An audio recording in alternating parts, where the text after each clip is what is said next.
I'm Justin Davis, and this is Drone Camps RC.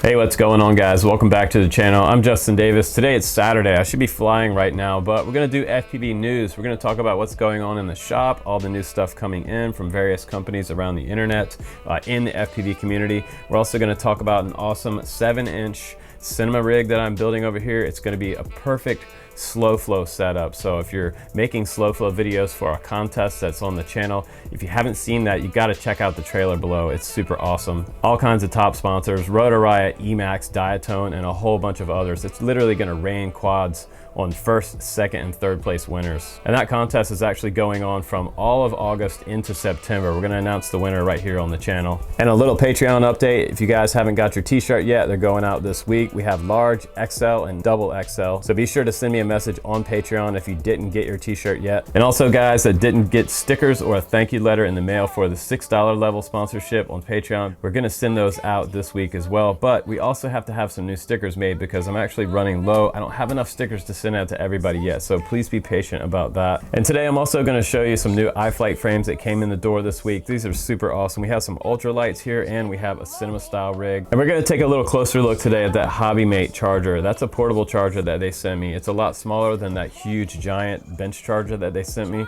previously on the channel. We did a review of that. It had 4 different ports in the front. Super nice charger with a built-in amp. But this little guy is quickly becoming one of my favorites because the Q6 has been my favorite for a long time. It's really small from ISDT, but this thing does something different that one doesn't do, and I'll show you that coming up. But first, let's check out the first frame on the bench, and this is going to be the Slow Flow Ultimate Cinema Rig. Now, this frame does have pretty good camera protection up front. You've got 3 posts on this front mount, and you have some standoffs here. You have actually like 8 standoffs on this frame. There's 4 bolts holding the bottom arms back in. There's 4 bolts on each arm.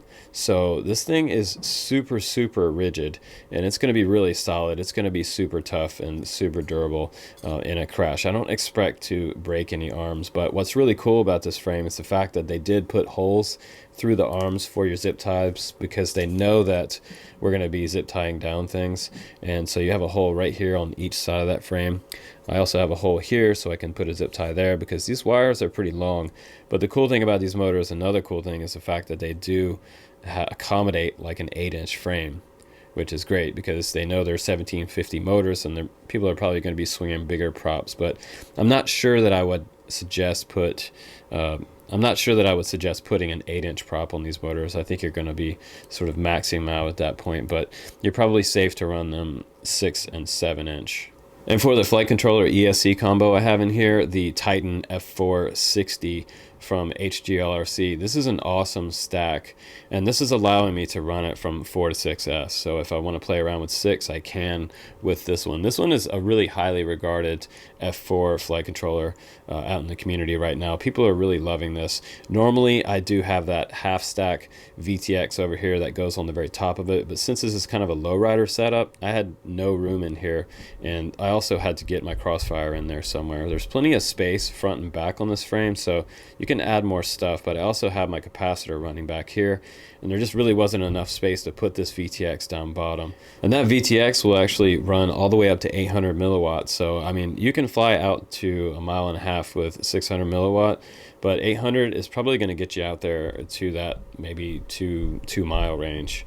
So with a crossfire setup on here, this would be a pretty sweet setup with some sort of pagoda style antenna. I've got this TBS Triumph on here, which is going to get me plenty of range out of this rig. So I'm looking forward to sharing some of this footage with you guys and doing more of a full review on this HL7. This is a really sweet and super easy frame to put together, much easier than some of the other iFlight frames with the side walls. And I'm going to show you the rest of those frames right now.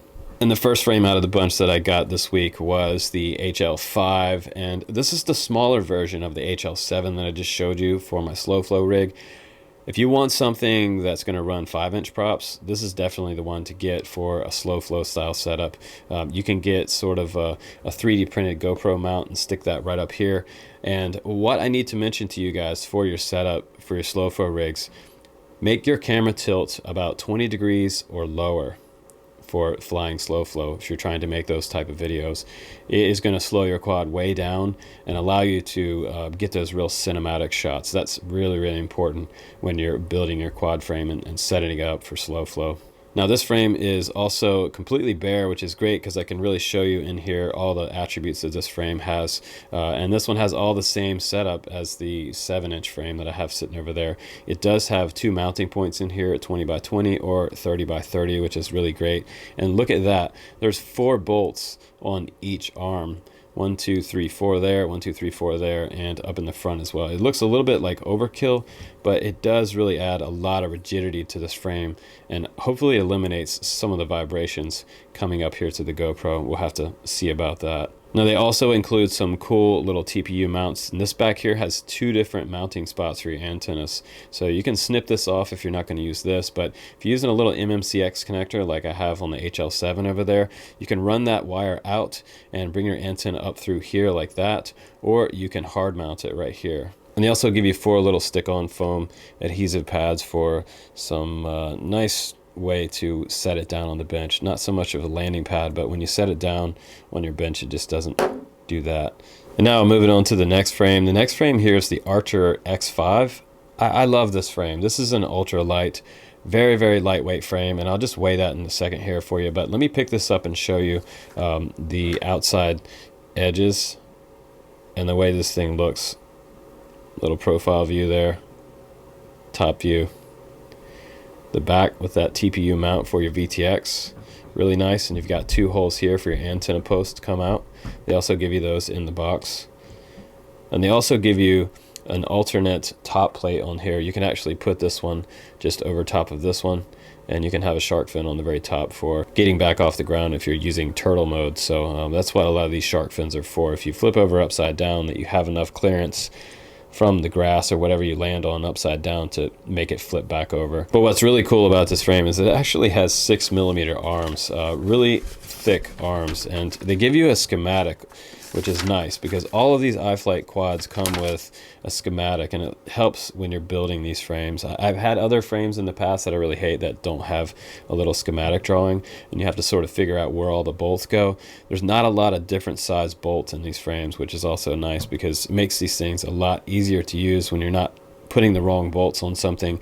You make one wrong turn during the build, and then you have to take the whole thing back apart and rebuild it. I don't know how many times I've had frames that do that, but this one's super easy to build.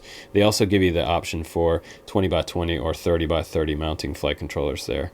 That's also kind of cool. And you're definitely going to use some kind of a 4-in-1 ESC combo setup for this particular frame, but isn't that a cool frame?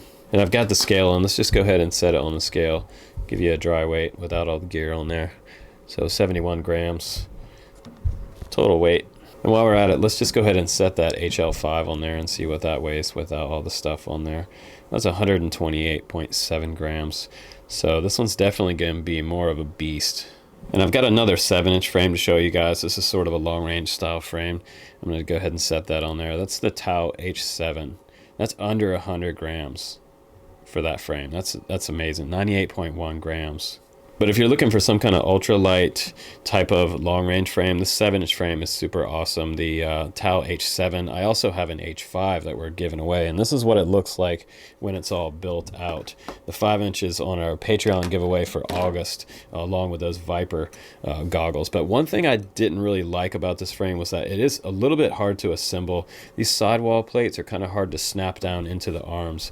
Now the arms on these frames, both of these frames, are actually 5mm. But they shaved off a little bit of weight on this by making them just a little bit thinner. Instead of doing like a 6mm, that really does save a few grams. But either of these frames would accommodate a GoPro, which I really like because they have that sort of top mount up here. This TPU mount goes all the way through the top, and they actually do have an optional carbon plate that goes back here for mounting your VTX too, so you don't have to use this sidewall. If you want to take this entire assembly off, they actually do give you 2 micro camera style TPU mounts up in the front for your run cams. So that's nice. They give you 2 options there with these frames. I think these are pretty nice. And you guys know I've been testing this little guy for the last couple weeks. You know, HOBBYMATE has done something nice here. It is quite a bit bigger than my favorite ISDT Q6, but it is like the perfect combination out there in the field. It does have dual ports up front, which I really love, and those two XT60 slots there with a balance port sort of built right into the frame of this charger. And it also handles sort of AC input, so you can charge this from the wall. It has a little plug that comes along with it, plugs in right there, or you can charge out in the field, which is super nice. So your DC in right there on the other side starts it up.